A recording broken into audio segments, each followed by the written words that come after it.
It all started with a letter delivered to my mailbox at the beginning of autumn. The letter spoke of an ancient castle hidden deep in the forest that no one had been able to find for many centuries. The castle belonged to the noble von Reich family, who mysteriously disappeared in the 17th century. The letter was signed by a person calling himself an antiquities researcher, claiming to have found a map leading to this castle. My curiosity and passion for history wouldn't let me ignore this invitation. I gathered a team of my best students and fellow historians.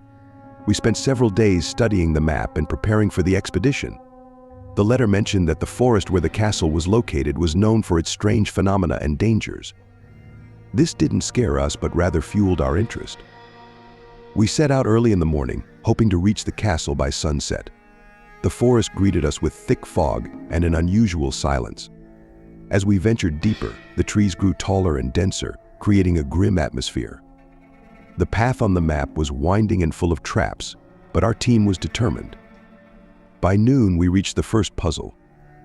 At the intersection of forest paths stood 3 ancient statues, each pointing in a different direction.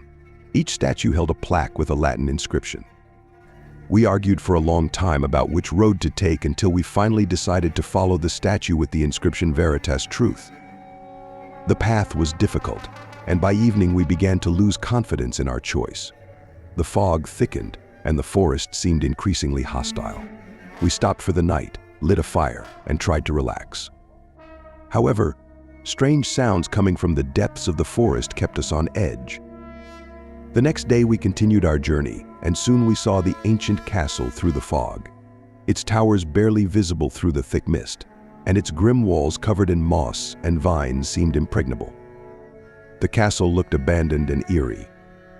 We cautiously approached the main gate and tried to open it. With difficulty, it gave way. Inside the castle, we were met with complete silence and darkness. The corridors and rooms were covered in dust, and the furniture remained in place, as if the owners had left only yesterday. We began exploring the castle, hoping to find some clues or records explaining the disappearance of the von Reich family. In one of the halls, we discovered a large library.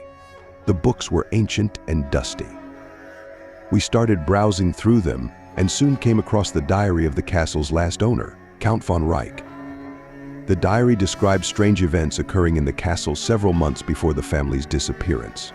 The Count wrote about mysterious sounds coming from the basement, ghosts wandering at night, and his family gradually losing their sanity. We decided to descend into the basement to find out what lay in its depths. The descent was long and gloomy. As we went deeper, the air grew colder and damper. Finally, we reached a massive wooden door nailed shut. We broke down the door and entered. Behind it was a huge room, the walls adorned with strange symbols and drawings. In the center of the room stood a stone altar, on which lay an ancient book bound in human skin. We began to study the book and soon realized that it was a grimoire containing spells and rituals summoning dark forces. Count von Reich had evidently used it for his dark purposes, leading to his family's demise and the castle's curse. Suddenly, we heard footsteps. Someone or something was moving down the corridor. We froze in horror, not knowing what to do. The footsteps grew louder, and soon a shadow entered the room. It was Count von Reich himself, or what was left of him. His eyes glowed with dark fire, and his face was twisted in a mad grin. We ran.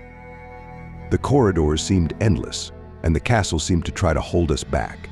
Eventually, we made it outside. We ran towards the forest without looking back. The Count's shadow chased us to the very gates of the castle, but did not step beyond its boundaries. We swore never to return to that cursed castle. Its secrets remained unsolved, and the curse continued to live. We left the forest, hoping to forget this horror, but the castle's shadows still haunt us in our nightmares.